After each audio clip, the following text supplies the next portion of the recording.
Hello everyone, bonjour à tous et à toutes.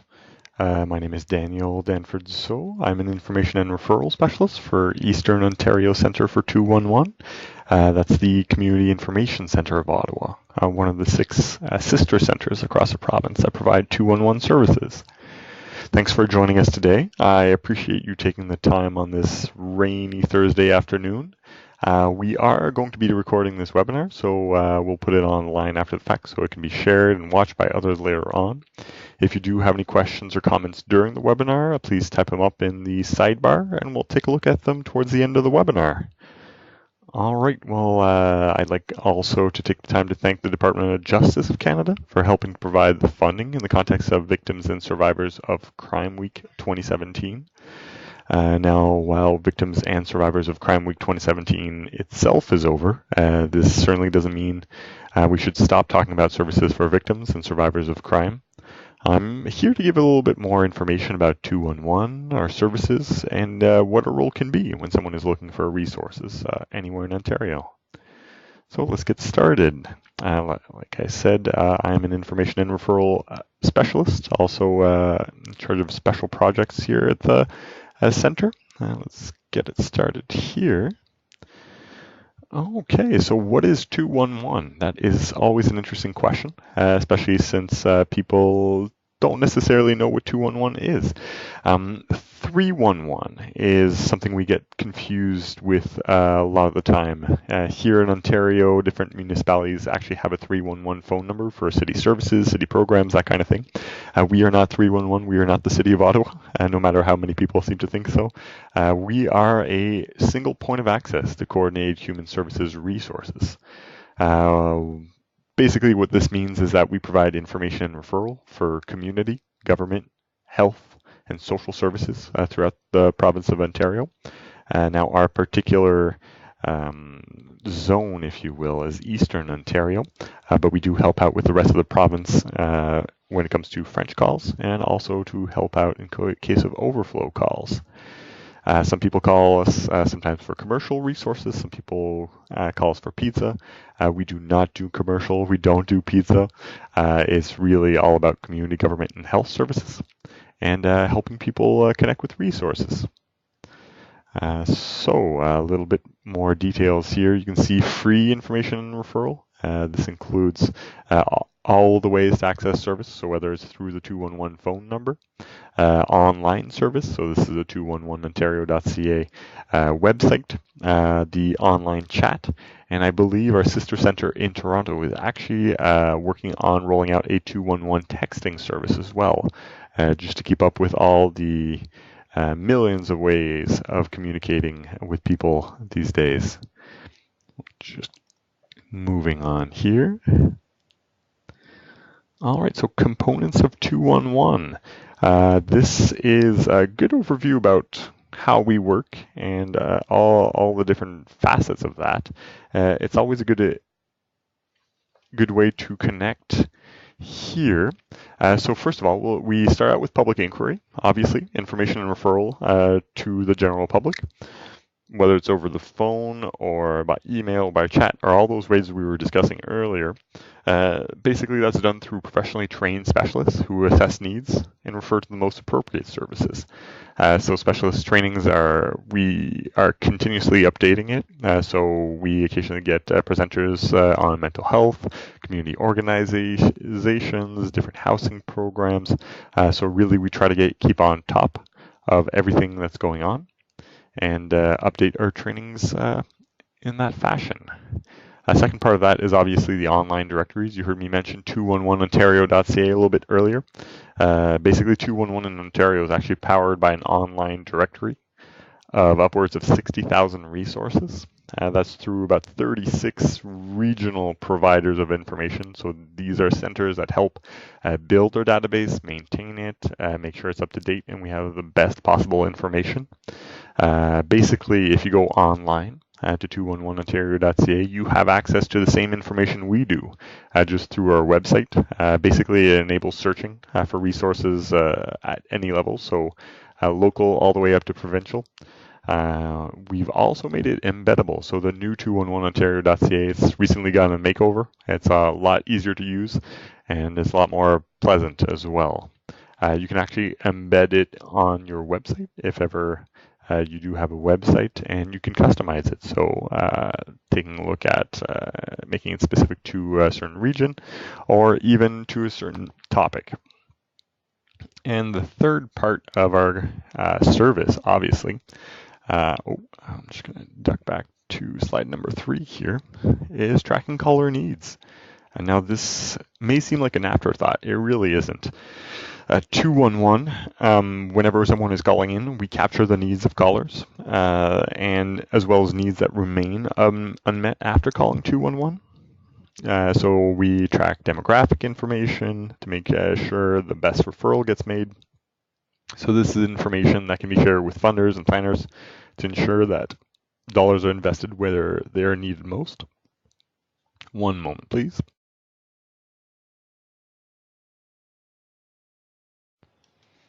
Okay, perfect. So moving on here. Okay, so key features of 211. The first part here, live help. You have no idea how many people breathe a sigh of relief when they actually get to talk to a real live person on the phone.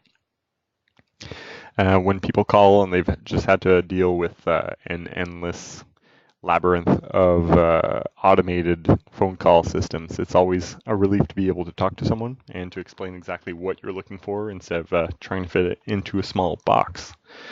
The next part of this, obviously multilingual. Our agents are bilingual, so in English and français, but we're also capable of serving in more than 150 languages. So our INR, our information and referral specialists, aren't fluent in 150 languages. We actually go through an interpretation service. So if someone calls in and they need an interpreter, we can say, okay, put them on hold, and we'll go and get an interpreter. So myself, I've even been able to answer questions from people who were speaking Arabic or Mandarin, and it's always a little bit more time to be able to access the translator, the interpreter, and obviously you have to translate the question, translate the answer, but definitely is worth it in order for people to get the best possible information. There's nothing more frustrating than not being able to access services simply because you can't communicate with someone that can help you. I mentioned it before, but around-the-clock access. So this is available 24/7. Even in the upcoming Canada Day weekend, we will have brave information and referral specialists standing by just to make sure that it is accessible all the time, every day. And it is standards driven. Obviously, we have to make sure that we know what we're doing. So all 211 centers actually must meet the quality assurance standards of the Alliance of Information and Referral Special Systems. So this is specialized training, quality assurance procedures, management practices, and obviously evaluating our practices constantly. So always going back and trying to better ourselves and to adhere to the standards, just to make sure that we are providing the best possible service. So this is a good question. How does 211 work exactly? Oftentimes people call and they're not quite sure why they're calling or who they're calling or how it works. But basically how it works is someone answers the phone, much like you are now. You'll hear someone say, hello, my name is Daniel. This is 211. Can we help you with something? And we'll go from here. So this is all about taking time with the caller or the inquirer to make sure we really understand what they're looking for, seeing if we do have anything or we can find anything that meets those needs, and seeing how we can help them out or point them in the right direction. If we do see that they need a little bit more help or they're not quite sure how this is going to work, or sometimes about 3% of our call we actually do a follow-up. So this can happen when people are looking for a lot of resources. Sometimes it's a very complicated situation, or they're not quite sure how the call will go. Often in this case, the information and referral specialist will offer to take down the person's name or number and give them a call in the next day or next 2 days or in the next week, just to make sure that they have been able to access services, and if not, why, and to take a look to see if they need any further services. So we'll keep on going here. Caller stories. Well, this is always an interesting part of the presentation, just because the cases we remember the most are obviously often the most emotionally charged. So specifically to the Victims and Survivors of Crime Week, we always remember the women fleeing abuse, whether it's helping someone find a shelter or services after that. So if someone's lost all of their belongings, they've lost their housing, they lost everything. It's quite a process to get them back on their feet and see what they need. What are the most pressing issues? Obviously, recently, in terms of victim services, here we're speaking more about victims and survivors of crime. But it also does happen that we get calls about flooding or fire or that kind of thing.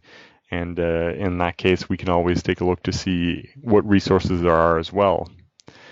Calls to mind as well all the calls that people get in terms of scamming. So whether it's fraud, grandchildren, or purportedly their grandchildren are calling for money, or the Ontario Electricity Support Program calling to inspect a house, or Canada Revenue Agency calls claiming the caller owes money.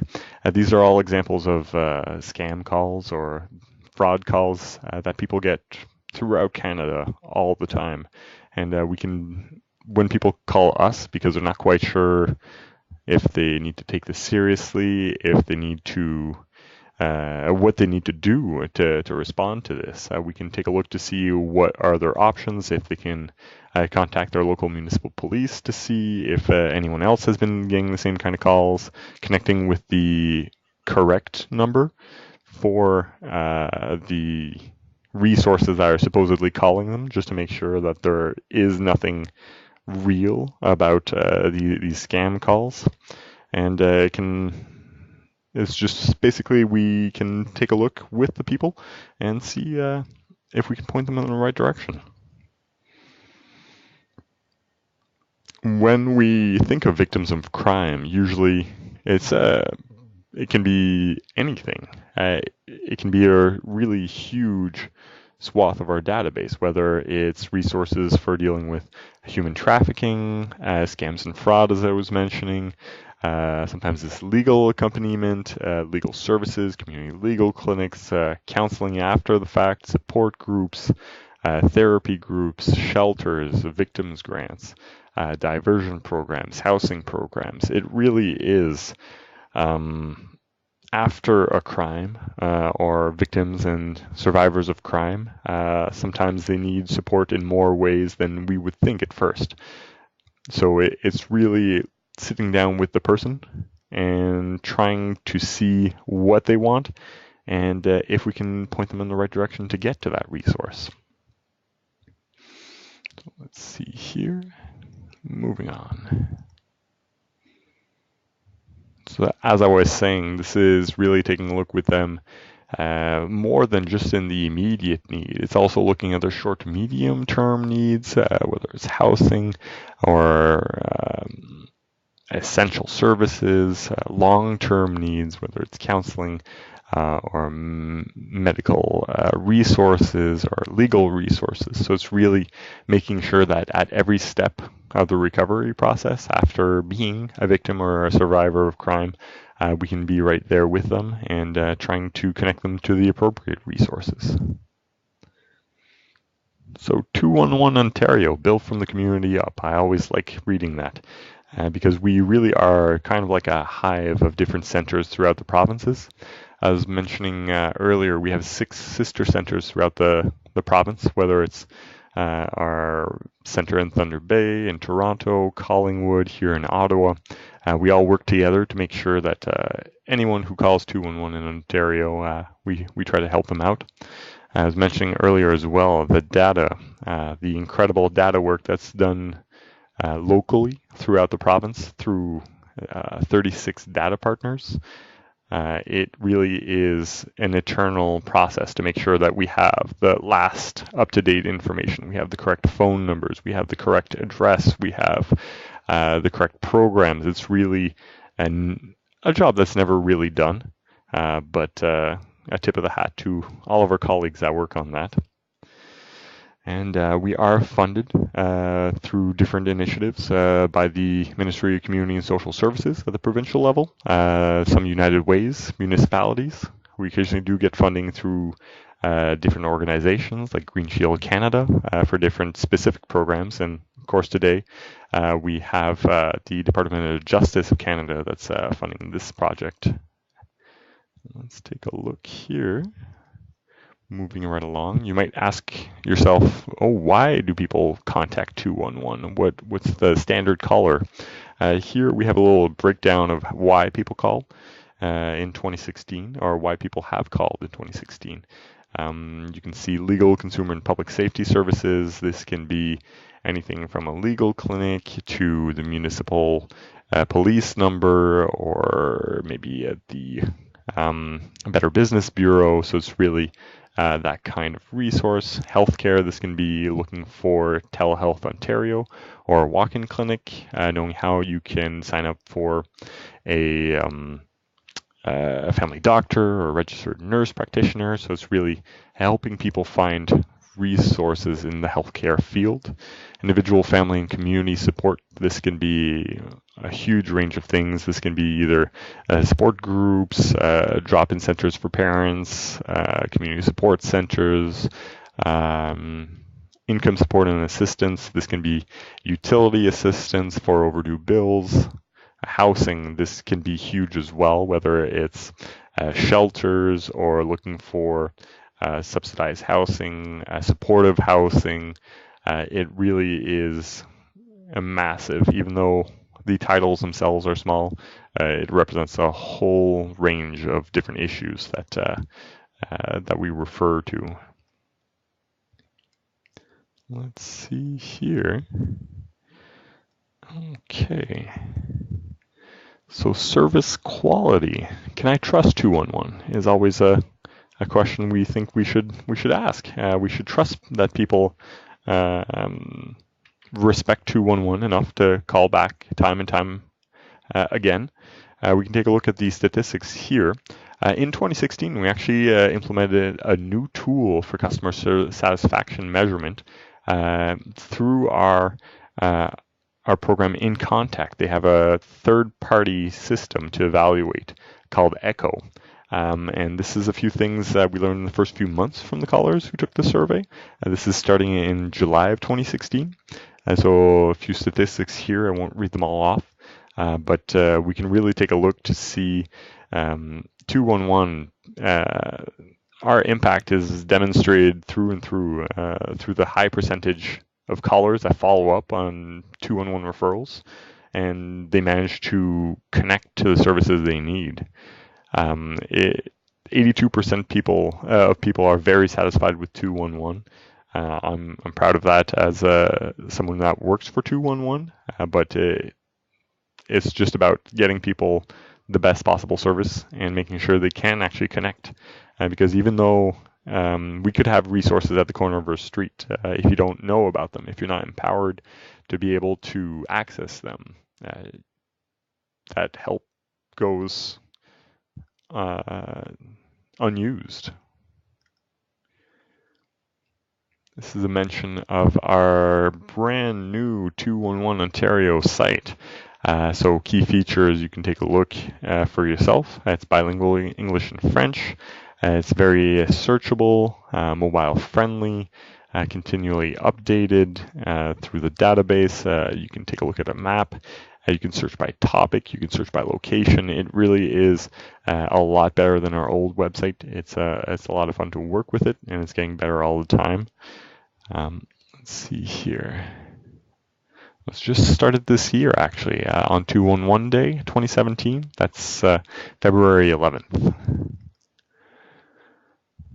Oh, I was mentioning the topic search here, specific to the 211ontario.ca website. You can see that we can search by topic, so whether that's assault or abuse resources or victims of crime support programs, we really want to make sure that people can find those programs as easily as possible. There's a lot of work that's underway to improve consistency in data that will eventually, in the long run, improve user experience even more.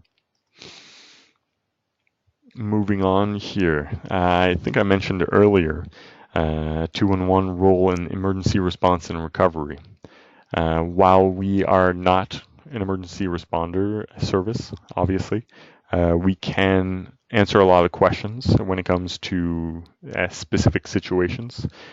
Take recently the flooding in the Ottawa Valley area. We were able to communicate with a few municipalities and collate together all the necessary information for people, whether it's community centers that were trying to put together help groups, whether it's housing resources, whether it's places where you can donate or volunteer. It really is about helping out in those emergency situations, so people have somewhere to call where they can get information that's the latest and best possible information, and they're not tying up the emergency line. So whether that's police, ambulance, or fire, I prefer that they call us so we can give them information rather than them tying up the 911 lines. Basically, 211 can serve as a front door partner to other information and referral service providers. We can quickly put together records to have the best possible information about emergency situations and keep them updated as the situation progresses. So powered by partnerships, obviously an organization like 211, we're forever looking for the best way to help people connect with resources, whether it's our work with the Good to Talk service, which is post-secondary students that are calling for counseling resources. We do the intake for that line, or partnering with the different Alzheimer or now Dementia Society resources. The report on line to report abuse of developmental adults with developmental disabilities. Recently as well, we can take a look at our sister center in Thunder Bay that put together a partnership with the city of Thunder Bay and a couple of local organizations to report incidents of racism. So it really is facilitating the interaction between all of these organizations, whether it's elder abuse or victim services and the general public. It's all about making that connection as easy as possible. Now, at this point, I will take any questions if anyone has any.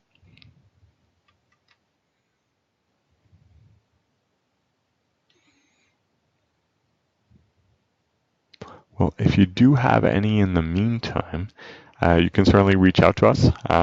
We have that email that's up on the screen there, info@cominfo-ottawa.org. That's always open for any questions or comments, or if you need any promotional materials, or feel free to reach out to me in person as well. I have my email address at the beginning of the presentation there. Please feel free to call to reach out and connect with us at 211 or in your very own 211 region. So again, thank you everyone for attending. If you are looking for any promotional materials or if you're looking for support, please reach out and we'll see what we can do. All right. Thank you everyone.